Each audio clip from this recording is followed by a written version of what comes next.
Welcome to the Hobby to Hustle podcast. I'm Gemma. And I'm Candace. This is the podcast for creatives run by two fellow business owners who discuss the ups and downs of creative entrepreneurship. From dealing with imposter syndrome to celebrating new business milestones, we're here to talk about all of them with you. Hi, welcome back to the Hobby to Hustle podcast. I am here with Candace, Nicky and Laura, who are our guest speakers today. They are from the Thrive Business Academy, and they are here today to talk all about email marketing, which I am really excited to get into because I have learned since launching my small business the power of email. I think a lot of people underestimate the power of email and I'm sure Nicky and Laura today will be talking about all the benefits of email, so I don't have to keep going on about it. So Nicky and Laura, if you'd like to say hello and how you got started with your business. Well, hello, and thank you for inviting us along here today. Well, yeah, so I have been a business mentor for some years, and Laura was actually one of my clients. We were trying to work out today how long ago that was, but it was several years ago, 2020. And I think she joined one of my 5-day challenges first of all, and then she signed up to my membership as it was then. And then I kind of just work with people to find their special gifts and bring it out of them and make a fabulous business with it. And Laura, I saw straight away, I was going ding-a-ling-a-ling, she's a tech wizard. And so I was like, what are you doing this for? You are incredible at what you're doing. And there she was, IT Moon exploded, didn't it, Laura? And then we started working further together and we decided to join forces. Yes, I never knew email marketing or tech was my expertise until Nicky discovered it. Yeah, I think she's got this awesome brain that just magically works things technology-wise that in front of your eyes and at the speed of light. And I think that probably we're quite similar, Gemma, that doesn't work for us. And maybe we're maybe more creative behind the scenes. And I think that's the case for most business owners. Yeah. I think this is going to be particularly interesting as well because for people like myself and Candace, we're artists that run small businesses by ourselves. So even though a lot of us aren't tech savvy, Candace is definitely more tech savvy. I can do some tech stuff as well because I've had to learn it. And I think a lot of artists have to learn some of this stuff so that they can grow their businesses, even if at first it seems intimidating. So I thought what we could do in this episode is talk more about the benefits of email marketing and then turn to Laura to talk more about how to implement that in kind of an easy to understand way for artists that haven't had any experience with kind of email marketing before and how to go about that. So Nicky, what would you say the benefits of email marketing are compared to social media marketing? Well, we already know the benefits because it's in the stats. And we recently did a podcast, Laura did, on the stats of the different conversions from social media marketing and email marketing. Now, she'll soon shout if I get this wrong, but I'm quite sure that for marketing on social media, you're aiming for 1% to 2% conversion. If you're correct. I will add 1-2% means you can have 50,000 followers on social media if you want, but it's pretty useless if only 1,000 people actually see your post, for instance. So that 1% to 2% conversion is on the people who are actually seeing your post. If you've got an average view rate of 500 people per post on average, it's 1% to 2% of that, not 10,000 followers or how many followers you've got, because a lot of people get confused with that. Yeah, and then if you go to your email marketing as a comparison with your email marketing list, it's 5 to 10% of your email marketing. So you've got a 1% to 2% conversion of the engaged users on social media, or 5 to 10% on your email marketing. So already you're dramatically bigger, you're statistically on email marketing. And then again, like we did for our new membership, the Email Marketing Made Easy, we did a wait list And I think it was a 20-something% conversion. So it's a much higher conversion for your wait list, because you've already got those people keen. So also it's a wonderful way to nurture your audience and keep them in one place rather than you know relying on the algorithms to get you lost and completely confused, which most social media platforms do. Yeah, so those are some great points, because in terms of the social media algorithms, I think especially among artists, they're very frustrated at how Instagram have introduced Reels, and then suddenly the years they've spent learning about creating perfect pictures and how to create a strategy, like that's out the window. Whereas email marketing, I'm sure occasionally strategies change, but I imagine it's so much more consistent in terms of strategy. Yeah, and basically the way that Laura has taught email marketing is that basically you add your personality into it. Whereas before, many years ago, it used to be the really dull newsletter, or let's send a newsletter. Now it's transformed. Newsletter is really not the buzzword in Laura's world. She absolutely loathes that. So it's really about bringing your personality, and people buy from you. This is a thing. So the creators that you're serving at the minute and your audience, they will be, they're being invested into. It's not anything else. So the more you can get your personality into your email marketing, the better, for sure. And again, as you said with Instagram, just like that, overnight they changed it, and that changed the whole world of the creators industry, doesn't it? Really? Yeah, it does make it challenging, and even those that have tried their best to adjust, it's definitely not been a smooth transition for a lot of people, or some people have just not made the transition and have had a hard time. So I guess in terms of making it personal, then what would be some very basic top tips to start adding personality? Laura? I feel like she is looking at me for this one. So 100%, I call it my 3-part strategy, but one of the main things I tell people to do is to create what I call a welcome series of emails, which is 3 to 4 emails, which tell people about you, what you're doing, why are you different to other people. So like if you are an artist, what is different to your art to others? And especially for artists, it'd be about what inspired you to get into into this industry, what actually inspired you, because people love the story behind the art a lot of the time, don't they? And you can actually get that within your welcome series. But it often gets confused with lead magnet email series. So there's a lot of coaches out there who will say a welcome series is a lead magnet series, but they are totally different, because the welcome series doesn't sell. It doesn't talk about one specific product or one specific art or anything. It's a generalized email that goes to everyone as an introduction to your world. So it always goes to the person when they first join your email list. They only get it once, and they only get it that time, and it really gets across your personality in it. Okay, so that's helpful to know, because I didn't know that they were 2 separate things. But for those that don't understand any jargon, so there's, when people sign up to your mailing list, you're saying they would get a welcome series that is no sales, just telling them who you are. Yes, and then people who sign up for a freebie, which is quite often known as a lead magnet, that's when you would sell something? Yes. Or would that be general as well? Bit of both. So you do some selling, but also, getting them to know you, and they'd get both. So for instance, let's just say an artist has got something out there where someone can get a free download of some art that they've got. Someone would get request that through a form. They're going to get sent the lead magnet emails, which is, here's the freebie. And then they're going to get several different emails over the course of a week or a month.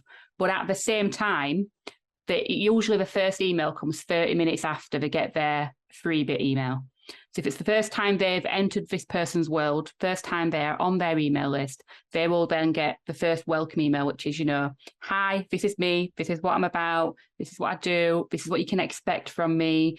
Every week or every month, I'm going to be keeping you in touch with what I'm up to in the world and let you know what's happening, and just telling them what to expect from being on your email list. The mailing list is one thing, right? So you may have segmented your mailing list. So basically split up your mailing list. So people might not be aware, but my business is Calligraphy Gems, but I have 2 segments. So I have a Learn Calligraphy segment and a Creative Business Owner segment. So I send out 2 emails a week, and then the content is different for people depending on where they signed up. So segmentation is something to keep in mind. But I got a bit off topic there. I think the question I was going to ask, where would you push people? Would you push people to a freebie, or would you push people to your general mailing list in terms of a sign up? Well, I'm just going to go first because we should all start with the lead magnet. That's where people won't just put their email address across for nothing.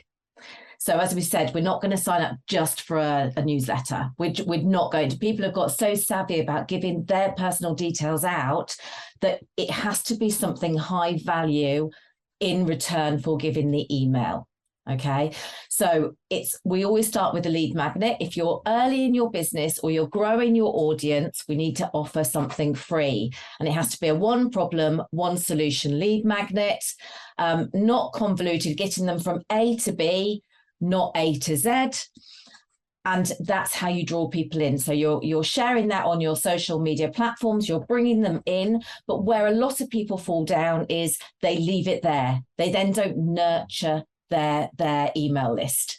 And this is what we're trying to get people to do, is to understand once you've moved people in, that's when you really nurture them, because obviously we've got a higher conversion rate. So without a doubt, social media lead magnet. Wait, I'm a little bit confused. Sorry. Okay. So out of I haven't said anything because everything is just new to me, because Gemma has been like, Candace, you need to work on your mailing list. And I'm the type of person where I typically avoid joining anyone's email listing because I get spammed a lot. And so even on my email listing, by the way, I only have an email listing because Gemma forced me to. Like, she's like, share your screen right now, go to your Squarespace and create that site. I'm like, I really don't want to. So I have it. I do have it, but I'm so hands off with it. So for example, my Facebook group, one of the questions to join my Facebook group, because I run a stationery business of my 2 own characters, in one of the Facebook questions, the last one, because there's only 3, it says, if you want to join my mailing list, you can. I don't send out emails often, but if I do send out an email, it's something big. And I would say 80% of the time they do sign up. And I'm really sorry if there's anyone in my email listing right now that hears this, but I'm very confused as to why they signed up for it. Like I'm like, oh no, but no, because I like you, Gemma. You already know me. I'm not gonna say I'm not a believer of email listing. It's because I just don't know it. It's so unfamiliar to me that, and because I'm kind of like in that phase of, well, I get bombarded by all these emails that I, 1, don't recall signing up for, or 2, is spamming me after I was interested in it. So that's why I've never been like super keen on email listing. But Gemma was talking to me about this like freebie thing, and I was like, oh, this is like another thing that I have to add onto my like to-do list, which is right now, after listening to you guys, when people sign up for my email listing, I genuinely don't know what gets sent out, if anything gets sent out. But sorry to interject, Candace. This is probably a great example of where that email series is helpful, so that if something is going, like, it probably would take you maybe an afternoon to set up, but then it can go on for a while. So it could be like the first email was sent the day after they sign up, and then the next email was sent a week after they've signed up. And then it could even be monthly. Like, you could spread it out for a long time. I might be giving the wrong advice, but I think it's a pain initially to set up, but once you get familiar with the tech, like, I love creating lead magnets now. And I was so proud of myself when I set up my first email series. So people sign up for my lead magnet, and then I set up the email series. But make sure you don't do what I do and send an ad to the wrong lead magnet that doesn't have the email series. You just need to double check with tech that it's all set up. Sorry, Candace, I went off on a tangent there. Just think, Candace, with your Facebook group, I don't know how many people you've got joining every day, but you're like missing a bit of an opportunity right there, because you could be offering a really high value free lead magnet and driving traffic. So if you've got an assistant working for you, they could put that email address into your system. So But she does. She's like, what do you? Okay. But you don't. But there's nothing that goes on with that list once you've got them in there. She's always like, "What do you want to do with it?" I'm like, "I don't know. Let's just leave it alone for now." But because she's my assistant, she doesn't say anything against it, and it's really funny because recently, just a few days ago, just last week, it was Kit and Dino's birthday. Kit and Dino are the characters I created, and I wanted to host a giveaway. And so I was like, okay, let's host a giveaway on Instagram. Let's do that generic thing of like, comment, follow, blah, blah, blah. And I just told her, by the way, people who are already in my Facebook group are already in. And she's like, okay, how about an entry for your email listing? And I'm like, my what? And then she's like, your email listing? Like if they sign up for your email listing, it could be another entry, like, you know, that you could add on and to promote your email listing, although you don't post anything in there. And I'm like, oh yeah, sure. That's how hands off I am with my email listing. And Gemma over here is laughing because she's like, Candace, please use it because it is effective. I just don't know how it can be effective. I can honestly see so much potential in yours because you have characters. And this is where you can really, really shine. Like these emails don't have to come from you. These emails can come from your characters. And then that might make it even easier to market. Oh my God, yeah. That suddenly got you interested because you're a creative. You're like, oh, so my characters could be talking to my audience. This is so amazing. Laura's amazing with this sort of stuff. So yeah, you are missing a trick. Yeah, see, every time I talk to someone about my email listing, I learn something new. And then they always tell me like, I have such potential. And I'm like, how? I don't get it. But yeah, that thank you, Laura. I'm definitely gonna use that. It's amazing because it doesn't actually take a lot of work. So once you set it up, like Gemma was saying, it is so much easier. So I was going through a client's stats not long ago. He literally doesn't look at his emails. He doesn't even send the weekly emails that he sends because my team does it for him. He hasn't even set the automations up, you know, so you can feel free to outsource it. But even though now it's set up, all he does is sends one weekly email out, and that's generating him every single month between $4,000 to $5,000 every single month without him doing anything. It just all works automatically in the background because it's already set up. The emails are there. People just go onto a website. They're down. He has 2 lead magnets. He's got one where they get 10% off a first order. And then there's got another one, which is like an actual ebook guide. He has them too. And every single month they generate between 3,000 to 5,000 in income between them on them two automations. So correct me if I'm wrong, but okay, this is gonna sound really dumb. I actually pay for, so the website that I use is Squarespace, which I'm sure everyone here listening has heard. And I do use Squarespace's email campaigns, which is really easy. I think if I actually sat there and I tried learning it, I could, but my assistant does everything. So I don't. I'm just thinking, because every time I look at my Squarespace, I do see people sign up for my mailing list and it says they're all organic. And so now I'm a little, so would you say that that's technically, because I pay for it and I don't use it, it's terrible. I really should use it. So email listing is kind of like running an ad then. Correct me if I'm wrong. I just saw all 3 of you turn your heads. Like, I think it's more about a good question. Communicating with your audience. It's a more intimate conversation, is what I would say, with your audience. Because I will add, it's a way for you to own the data. So like if your social media went down today, I've heard so many stories of big gurus with millions and millions of followers, and suddenly they've lost access to their Facebook pages, their Instagram pages, and they can no longer talk to their followers because they're sat there waiting for the non-useful help of, you know, the support teams in the social media world. If you've actually got them on your email list, anything went down, you can just still continue to market and communicate with your followers, because it's not just about creating money out of your email list, although it's very powerful at doing that. It's just about keeping in touch with your audience, because people actually like to talk to us business owners, and we do actually have supporters and followers as much as we really don't want to believe it, but people are actually interested in what we're doing and what we're up to in our lives. When I started Laura's email marketing system a few years ago, I was at the point where I just ticked it off the list. I wrote an email because it was something I had to do. And then I took the an email marketing course with Laura, and she showed me how to do it properly. And I suddenly had one person off my list pay me £5,000 to working with me. I hadn't spoken to them before.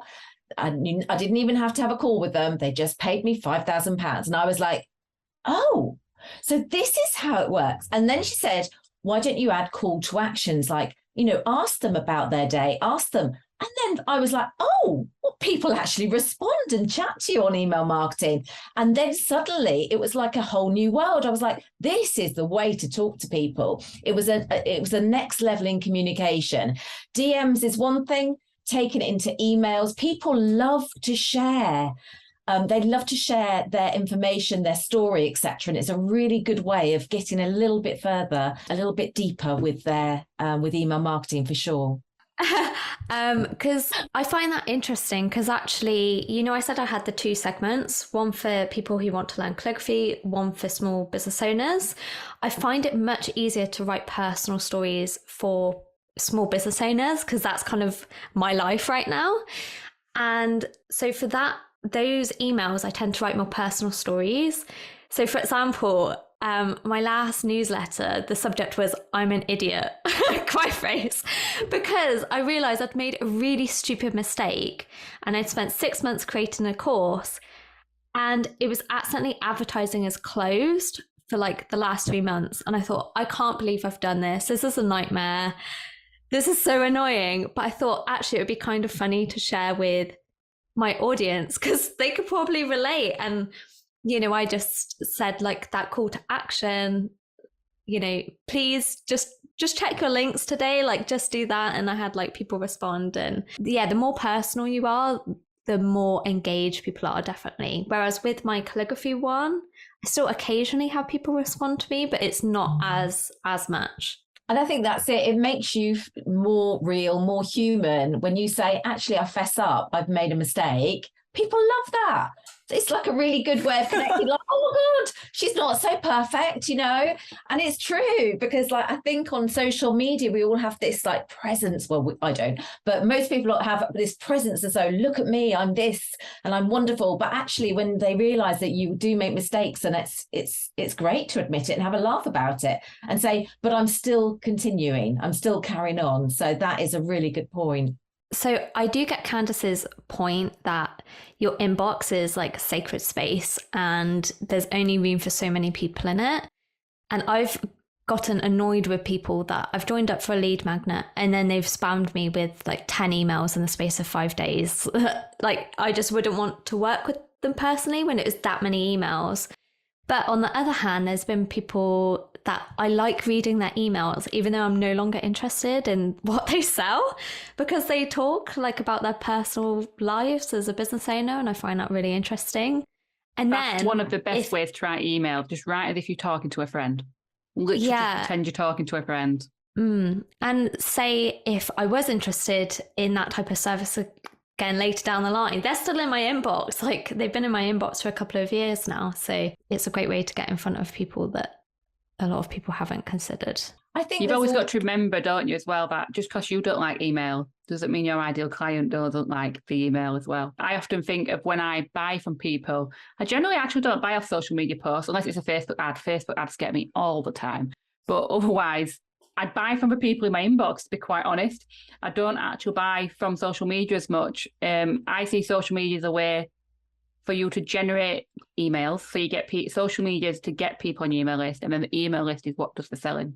I think that's a big... Oh, sorry, go on. Was that Candace? Yeah, that was me. I just had a quick question. So because I feel like I'm absorbing so much information right now, and I already knew I wasn't going to be talking as much because I just know nothing about email listings.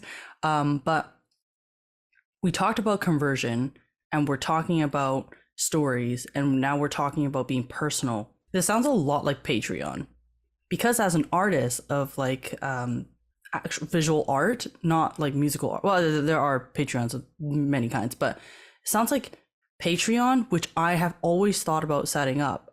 I know that the conversion rate is super low. Okay, it's super low, but if you have a high following, then I think what Laura said earlier.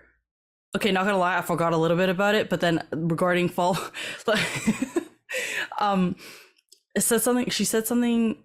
Laura, I'm so it's sorry. It's about how many people are following you. It's about how many people actually watch it, actually read the post, the amount, average views per post kind of thing. Right. Okay. So Patreon, what they said was if you have a high following, there's only so many people that will like actually look at your stuff and participate in your stuff. And so I used this Patreon calculator, and they're saying of your following, only a certain percentage will see that you have Patreon available, and only a certain percentage of it will actually action on it. And that's going to be like a monthly basis thing, and that could generate you some income. But I didn't like Patreon because it seemed because people are paying in advance, it really locks me in on like, I really need to commit to this. And I have brand ambassadors that I still, to this day, I've been using them as like, not guinea pigs, but I've been using them as I'm going to try to get myself to send the stuff out like on the the first of every month to ensure that I can practice for Patreon. Turns out I really can't do it. But it sounds to me like this email marketing could be a way for me to be personal as well as try to attract more sales and more people to understand who I am and what my art is without having to go through that Patreon route. Am I correct on that? I've gone into like nodding dog, haven't I? Like, yeah, 100% correct. And there's something we do, I tell people to do on email marketing is, these personal emails we're sending out every week, which are non-salesy. There are no sales in these weekly emails whatsoever. So that first client I talked about earlier who makes all this money from his automations, every time we send a weekly email, I can guarantee every single month is going to make about £2,000 in sales from the weekly emails. The weekly emails have 0 sales in them. There is not one mention of a sale. It's not, no words on that say, oh, could you also buy this, please, as well? All there is his email header that he has links to his shop. And at the bottom, we usually have 2 or 3 links, which if people want to go off and buy something, they can click them links and go off and buy something. So like how I see it could work really well, because I know a lot of artists as well, you've probably heard of it, Ko-fi. A lot of people use Ko-fi, don't they? My sister's into all this. So she uses Ko-fi very well. So like I imagine like someone like her would, at the bottom of her email, she'd be sending these emails out, personal, about her life, because people want to know. It always flabbergastes me. And then she could still get donations through Ko-fi by just at the bottom saying, did you like the email? Free to donate to me if you want. And she could have a quick link at the bottom. She's not actually making that the purpose of the email, because the link's at the bottom. Some people may go on and click on it and off they go to donate or buy or whatever them links are going to be. And you have less people leaving as well. So you get unsubscribes from the people that don't want to be spammed all the time, okay? But if you're talking about you're offering value, you're offering what your audience is interested in, they will want to be still in your world. They will not want to hit unsubscribe. So with this guy who's the diver, I believe, he literally, it absolutely amazed me. There's literally nothing selling it at all. And even the links at the bottom, it's not even a proper sell, is it? It's just quick links to places they can go to because they're interested to find out more because of what you've written in your content. So I can see how it really would work with your characters, and, it could be part of your strategy. It could be very exciting. Gemma was right. I'm excited for it. I'm always right. For these weekly emails myself. I'm ready to sign up myself for these weekly emails. But it's different. It's because a lot of people, like 2018, before GDPR came out, we're all used to getting that spam in the inbox, lots and lots of emails, sales, and it was driving people insane. And we're trying to teach people to email market in a total different way, a non-salesy way, which is simple as you get people to join up through a freebie. They join up, yes, that freebie is going to have some sale point on it, there's going to be an upsell to it, but after that, they're just going to get weekly emails from you of you being you actually just being happy and sharing your life, sharing your stories, sharing some advice and some tips about whatever your industry is. It works at any industry as well. And then when you do want to sell something, because you've been so good and so nice, you've probably generated sales anyway from these emails. But when you do launch something new, or you want to put a sale on or a special offer on, your readers are actually like, I don't mind reading this email, this sales email, because they're used to opening your emails so much. And it's a new way of email marketing. So I hate the salesy way, absolutely hate it. And we're trying to get people out of it and actually do it in a way where you're connecting with your audience, nurturing them, and making it so people want to buy from you. People want to open your emails. They want to know more. And they get upset if you don't send them a weekly email, because they're like, where's this email? And the other side of that is most of us don't like selling. We feel a little bit icky. We feel it's a bit like yucky, don't we? So if we're just offering insane value, we're just offering our beautiful personalities, if we're just giving them all of this great high vibe stuff, then it feels great, doesn't it? It feels like you're connecting with the right people, and it makes such a difference. It really does. So I highly recommend that way, because it becomes sleazy.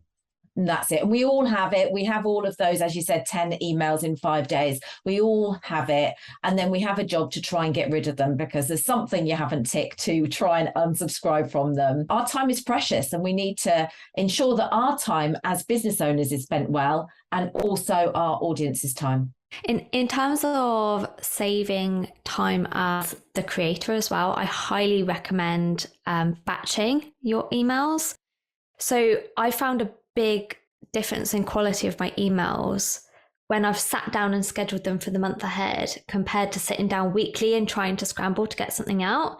Because when you plan ahead, not only do you save time because you're kind of in the zone and do it all in one go, but you can plan things out more strategically. So for example, I launched a Christmas course, and rather than, just doing one email on the Christmas course, I've kind of sprinkled stuff in, like on the lead up. So like, oh, I'm starting to create this. And, I could think more strategically about letting them in on this secret that something's coming up and lead up to something, rather than just, here's a sale, sign up now. And I think it's been more effective to kind of sprinkle it in. We've literally just done that today, and a couple of days ago I wrote 4 emails. I think you wrote 3, and now we've smashed out November, so we know what we're doing. And yeah, it's always thinking about whenever your product launch or your service launch is happening, and then working back, it makes it so much easier to batch create everything that you're doing, really. And it frees time to do what you want to do, which is create. I think something else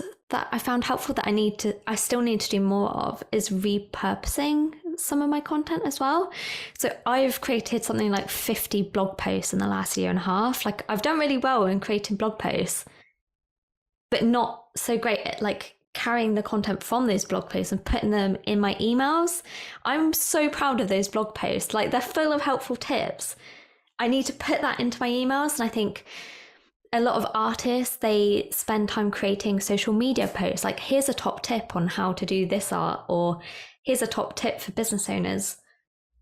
But they don't repurpose it. And I think we all need to be better at that to save our time and our sanity somewhat, because it's exhausting to have to try to create content for 5 different things compared to just reusing it across platforms. We do that with our podcast, don't we? So we have video, we have podcasts, and we turn it into audios, we turn it into snips, don't we, for Pinterest, for YouTube, and then it's published as a blog post, etc., etc. So absolutely, if you can start with one blog and then put that into 5 social media posts or 5 emails, it's so easy. We think it's more complicated than it is, but it's all about having a system to do it, isn't it? Yeah, and the system thing is the bit I need work on, because I love creating, but I'm not so good at the systems. The one thing I wanted to mention was, because Gemma was also considering getting a VA, and I have a VA, and she is really good at posting my content on a consistent basis. And she's actually the one running my social media, like all of it, Facebook group, my Instagram, email listings. She's the one doing that. So props to her for that. And she messages me. This is the 3rd time she's messaged me because I'm going to say failed to deliver my part, which is creating the content. So what I do is I usually try to film as many reels as possible in one day. Sorry, not usually. I literally just started it because I realized it's unrealistic of me to try to film one reel a day. I'll just film like 10 today and then be done with it. But because I create art as well, I wanted to have some art posts too. I forgot that I have a YouTube video and stuff that I have done already. And so literally last night, she said something about repurposing my videos. She's like, hey, I've noticed that you don't have any new content. Let me just repurpose your videos. And I'm like, I keep forgetting that she can do that. Like, I keep forgetting that it's actually a good thing to repurpose your stuff. There was one time where I feel bad. I just forgot to communicate with her that I didn't have anything. And then I just kind of like left her in the dark. And then one day I just saw in my Facebook group a post of my old YouTube video going like, throwback to the blah, blah, blah, blah, blah. And I'm like, oh yeah, I have that. So I forget that we need to do things like that. And email listing, Gemma, I notice you're doing that because I see it in the emails that you send out. And I'm like, this is an old post, but I don't recall ever seeing it. So it's really good that you're doing that. And it's good that people should do it. Yeah. You can even repurpose the emails you sent out. So one of my staff members not long ago, and he was behind then trying to get all these emails written for clients. And he goes, I think I'm just going to have to repurpose old ones. And he did. He repurposed some old emails from like a year ago. And actually one went out yesterday. And when I checked this morning, that email had made £600 in sales. Even though that's just an email he just resent from last year. But it's still recreated sales and people forgot about it. Yeah, I think realistically, people won't remember the exact content of an email. And if it's someone they're a fan of, they enjoy hearing about that content. And so, for example, I've been doing calligraphy for years. I hear so much about the basics of calligraphy, like the actual technical basics of calligraphy over and over. But I'm still part of these mailing lists because I like the other stuff that they sprinkle in as well. But I'm not going to, unsubscribe because I've heard some things before, because I like the subject. We talk about the content, don't we, quite a bit with email marketing, social media as well. You don't have to make long emails every time. So short emails are just as good as long emails, but you always say, don't you, Laura, to intermingle them both. So there's some like quick wins in there. And then sometimes, if it's really worthy of that, like write a long post, but you don't have to. So again, don't feel like just because it's an email marketing, it's just one email. As long as it's like a really good tip or the top 3 tips or something you're going to share, as long as it's important to that audience, it doesn't have to be a long one. What content would you maybe recommend to product-based business owners that whose audience want to buy specific products and maybe don't necessarily care so much about behind the scenes? Because I imagine some people are more there to shop for specific items and hear about someone's life. Because I know you said personality is great, but I imagine there's some businesses where they want to hear more about the products themselves than the business owner. So what are your thoughts on that? So the diving client's actually a really good example for this, isn't it? He sells prescription dive masks. It's a product. That's it, one product, prescription dive masks. And you would think this would be very hard to market on email. How much can you talk about a diving mask? So we don't talk about the diving masks often. We actually talk about diving. Just the actual general bit of diving, The email that generated £600 in sales yesterday was just about a local diving site that people may want to go check out. It wasn't about the diving mask, but it was just about that. So everything you're doing has got an industry. So if you create planners, there is a whole audience of people addicted to planners. So just share things about planning, but also other things that might not be directly related to it, but are related to it in some way, some shape or form. And you'll be surprised how many people do actually like to know the behind the scenes of how something's created. Like, how do you actually make it and package your things? How do you actually source, you know, who's going to be your suppliers and how would you actually manage your orders. People want to know this kind of stuff, not because they want to steal your ideas or anything. People are just curious how things are created and how they're made in the background. Nicky is far more creative than me, but so may have more ideas. No, you've literally summed it up. It's absolutely fantastic. And I think it is. Just because we have products to sell doesn't mean we have to just talk about those products all of the time. We talk about, as I call them, content buckets around those subjects, around that niche or something that's newsworthy. There are so many different ideas that you can come forth without going particularly about a product or talking about yourself. Yeah, so I don't know about the diver in particular, but I'm not too sure how much he talks about himself, but I'm sure it's mostly about diving information. Yeah, so because makes sense, yeah. We write the emails, it's all about diving because we don't know much about him. So it's all about diving the emails. But it works, especially if you've got, honestly, you've got such a great thing with these two characters that you've got, like Dino and Kit. Like they could just be like the number one email marketing mascots of the world. And it's just, because you've got them, you could get away with talking about anything. You know, Dino and Kit have gone down to the beach today and, you know, take a photo of them with the planner at the beach, you know, not them, but the stickers or anything like that. Or your little plushies that you just got. Yeah, there you go. Just and they literally teddies. could be so popular.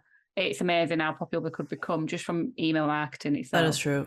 Because I've always thought about how Ken and Gino were a lot like me, because I made them to kind of represent my life, but over the couple of years that they've been alive, I guess, they don't really have much of a background story, whereas there are many characters out there that have a lore, as what people like to say. Oh, like some games that I played, even if I'm playing that game, one of them being Valorant, I am that type of person who will look at lore of that character. Like, it doesn't matter what it is, I want to know all their background information. I want to know stories about them. If there's a cinematic of it that's created, if there's a blog post about their interactions with the world, I want to know about it. As long as someone's created content, conspiracy theories about it, I want to know about it. And I've always been like, oh, maybe I should make a book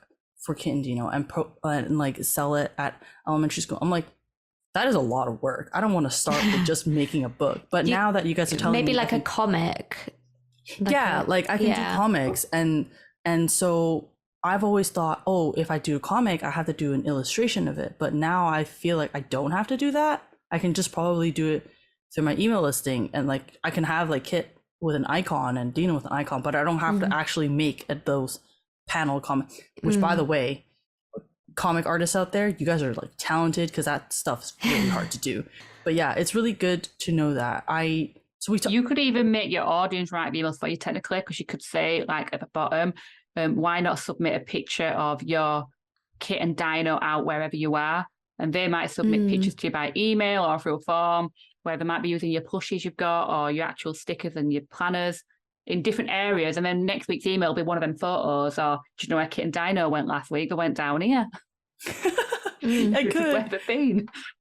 We talked a lot about what we can put into the email and why emails are really good. But I want to know a little bit more about, because for myself, obviously I'm growing my email listing unintentionally. That sounds so bad. But no, my assistant does anytime Facebook, the group grows, because I only have like 43 people because of what you guys said, which, by the way, if anyone listening out there, what Laura and Nicky and Gemma have said, when one system is down, you're screwed. That happened to me. That exact thing happened to me. My Facebook group, I lost all access of it. I don't know how. I had the hardest time trying to get those people into my new Facebook group, but because I don't have them on my email listing, or I don't know if they're on my Instagram, I couldn't move them over. And I had to do that really awkward thing, which I swear I'm not going to do ever again, was personally message them going like, hey, my Facebook group is gone. So now that I have someone helping me move things over, like the admin stuff is done, the tech stuff is done, how can someone who's interested in growing an email listing, what are the What are the go-to methods that you guys would go for to grow an email listing? Is this you, Nicky? Well, it's both of us really, because it all starts with growing your audience and then bringing your audience in to your email list. And that is done by your lead magnet. And that could be so many different options. That can be audios, videos, that could be downloadables, it can be swipe files, it can be a quiz, it could be a giveaway, it can be a challenge, a masterclass, workshop. There are so many different lead magnets that you can use to entice people in. But the biggest thing is to offer your expertise and get you across in that lead magnet, and make it really simple for them to sign up. If they have to go around the houses and find a link and then and then they have to wait and then have to chase for the PDF, etc., you have to make sure the automation is really smooth process. Laura? I would also say you can't, I hate the word newsletter, but that's what people associate things with. These weekly emails, you've got to have the weekly emails. There's no point you creating a list, collecting emails and doing nothing with it. No point, there's no point. I'm going to say it, there's no point in doing it, because the worst thing is you're making it harder to email market it in the future, because it damages your email reputation, basically, which makes it more likely you're going to go in the spam box, which we don't want to do. So you want to start emailing weekly, because the reason why, it obviously increases your chances then of emails getting opened and reduces your chances of going in the spam. But then obviously you need to keep increasing the audience. And actually, just by writing weekly emails, not newsletters. I see newsletters, them type of emails you get where they've got like loads of columns and loads of blocks. And, there's about 500 different things on that one email. So there's like a column about this, a block about this, and another column about this. Don't like them. They're awful. You just want it written like an actual email, Hi, and then there's me like, bit of blog. Is that you? I'm sorry. And I thought, oh my goodness, I think we might have done a bit of that. You don't do them. Honestly, you will get better results by not spending all that time making that email look so amazing than just actually typing an email out and that's it. Nothing fancy about it. It can have an image in, I love a good GIF in there. And it increases back to pen pals, isn't it? Where you just it's just a simple message. Take out the complicated bit, just send the message, isn't it? And then people actually then talk about emails more, and they help you grow your email list then, because they'll talk on social media about your actual, what it is. And then other ways you can do it is through email marketing, podcasts like this, on a podcast, make it so that people can sign up for podcast updates so they can get told when there's a new episode out. That's a lead magnet in itself. Discount codes, offer discount codes, that gets people onto your email list as well.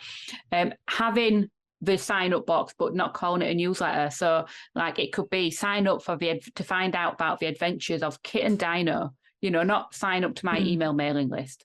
Not many people are going to sign up for my email list, but lots of people are going to sign up for my Kit and Dino adventures as they adventure through the world together and see what they're up to. More people are going to sign up for that than anything else. And it's actually remembering to promote it. So many people will create freebies. They'll start creating weekly emails. And then they'll come to me or Nicky and they'll go, email marketing's not worked for me. 10 people signed up. Okay, when did you last talk about it? Well, when I first did it. Have you talked about it since? No, but it's the best kept secret. And it's about not keeping it a secret because we're terrible at it. It's a common thing that comes up every week in our membership near enough, doesn't it? It's like, oh, well, I've done all this. I put all the effort. I'm going to do another lead magnet because the other one didn't work. Why didn't it work? We start looking at it. You've just got to keep on telling your new audience, connecting with new people, just reiterating that same message, really. And it's often not about it's a really bad lead magnet. It's just you're not advertising it. You're not letting people know. And also, if there's somebody comes in one lead magnet, they haven't had the opportunity for the other lead magnet. So on that email sequence, you can let them know about the other one as well. So it's about giving back to the email list as well. I think that's the other thing. It's nurturing and making sure that relationship. Remember, you're moving from a 1 to 2% conversion to a 5 to 10% conversion on your email list. It's much, much better to spend the time on that than ignoring it. I would add as well, size is not important that much on email list. I would rather have a list of 100 people where 50% of them are actually opening my emails every week than have 1,000 people where 5% of them are opening. Because it's just, why am I doing that? For one, it's costing me a lot more money because email marketing systems cost money. So why are you paying for someone who's not going to open your emails? And just actually make sure it is a list of people, you know, who you want to talk to and they want to listen to you, and get rid of the inactive. We don't want them on this list. I always tell people to celebrate and unsubscribe, throw a party, because it's one less person who wasn't going to buy from you on the actual list. So I have to say, because I wanted to bring this up at one point, I used to take it really personally when I seen that someone unsubscribed. I thought, oh, they must not like me. Why did I think that? It's not that personal. Especially because so upset. Especially because often, like, the software, it tells me who it was, and I'm like, no, they've been part of my email list for like a year, because my email list isn't massive, so I would recognize the names. And then you question yourself, and you're like, what was it in that email? What did I put in it? Is it because I said this word? Did they not like that? Did I do something wrong? It generally, like, it used to make me spiral a little bit, and I still feel a bit like, oh, when I see like a name I recognize unsubscribe. But I know that it's not personal. I've unsubscribed from people that I really like and really admire, but I just want to clear some room in my inbox, and I follow them on other platforms. But also, I kind of balance it out. I think, well, I got one unsubscribe, but how many clicks through to my website have I got? How many sales have I made? And for me, even if I get, you know, a single click and a single unsubscribe, like, okay, it's balance. I know obviously you'd want more than one click from an email, but, you know, it's understanding that as long as you're getting people through to your website, then don't take those unsubscribes personally. Everybody's different, aren't they? So, like, I even have clients unsubscribe from my weekly emails, and their clients currently working with them, and it's not stopped them working with me. It's just they're not bothered about emails. Like you were saying, weren't you, Candace? You're not bothered about emails. You don't read your email. You're not really bothered about it. And it's not. Some people prefer social media, and that's why if you're doing social media and email marketing, you've got the best of both worlds, because your audience can follow you and listen to you in their preferred way, which could be both. It could just be one of them. There's actually a surprising amount of people. When I first started this business, I was surprised by the amount of people that told me, oh, I don't use Facebook, so I would love to join your group. It's just, I don't think I'm going to open up a Facebook just for a Facebook group. Is there another thing that you do? And I'm like, sorry, not really at the moment, other than my Instagram and Facebook. I don't use anything else. Or my Etsy. And I just never thought that the power of like directing someone to their preferred or even your preferred way is so strong through social media. For example, if someone doesn't use Facebook, I don't have anywhere else to direct them anymore, because, well, I mean, at the time being, because I don't have my email listings. Something that popped up to me was I still have right now a massive issue with Etsy, which I just wanted to stop directing my customers to them. Although it's not a lot from my Instagram, I feel like there has to be something. So I just removed my Etsy from my link in bio, and I actually got a couple sales on my own website from it. And then I also recently learned that there are some people who just prefer not to buy off Etsy just because they had a bad experience on Etsy. And so when Laura, you mentioned like things like, you know, they're just people prefer different ways of doing things. Just because I prefer going on Etsy or I prefer running things on Facebook, because I was thinking as we were talking about this, oh, maybe I can do my storytelling on Facebook group. Or like, what if people question me why I'm not doing it on my Facebook group and said, why am I doing it on my emails when I said I wasn't going to email people often? Because I do say I don't email people often unless if it's a big thing. And so I kind of shot myself in the foot with that if I want to make things change. But I mean, I guess I could also send out an email saying things are changing. But yeah, Laura, you're 100% right. For the people who don't use Facebook, which I know I have a really big fan on Etsy. She doesn't use any social media whatsoever. And she only keeps up with me with things I post on Etsy.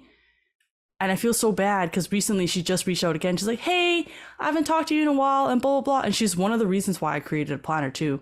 And so for those that are listening, Laura's 100% correct. There are, just because you prefer to communicate with the world via social media, you have to remember there are a lot of people who are also against social media, especially with social media cleanse being a thing right now. And their only way of getting information is via email, because it's not as what they like to think invasive. Because you can't, just because you send out an email and they look at your email and you give them their email, you can't look at other information about them. And I think that's what people like about that. Yeah, it's a safe place. Exactly right. Yeah. So I love that. I love the way that you've put that. You've sort of like summarized what we're trying to get across to everybody, that use your email list. Don't leave social media, but if it suddenly went tomorrow, where are your people? So yeah, stick with the email list, guys. Okay, so we've talked a lot about email marketing, the benefits of email marketing, ways you can add personality to it. Are there any other comments, Nicky or Laura, that you would like to share before we kind of wrap up today? I think focus on one lead magnet and make it amazing value.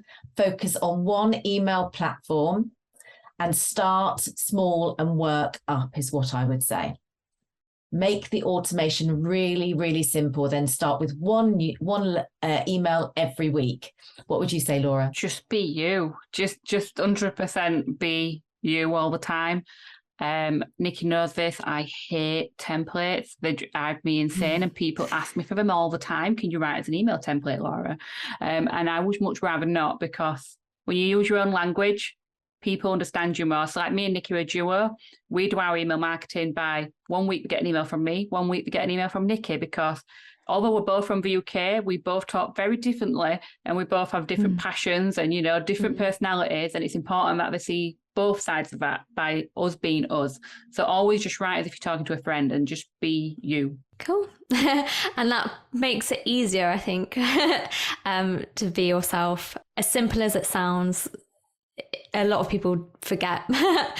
Cool. So thank you so much for being our guests on our podcast.